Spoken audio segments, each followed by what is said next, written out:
Today we're going to learn how to edit an individual student enrollment record on the Clearinghouse Secure site. Once you've logged into the Clearinghouse Secure site, navigate to Student Lookup. From here you'll enter information for the student whose record you wish to edit. If your school is submitting student ID in your enrollment files, then you have the option of looking up a student by their student ID and school branch. Here you'll see information on file at the Clearinghouse for this student. By default, the view is on Student Enrollment History. To update the enrollment history on this student, select the Update Student Record link at the bottom. This will bring up current information for this student. We can also see when the next scheduled report is due to the Clearinghouse. Select what you would like to edit from the drop-down menu located at the bottom of the page. The selections that appear will vary depending on the student's current enrollment status.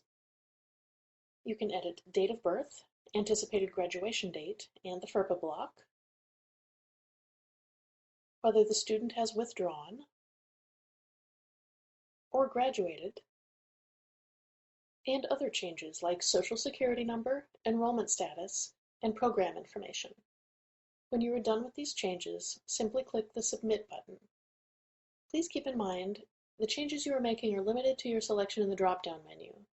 Also be aware that using the back button in your browser controls will return you to the home page.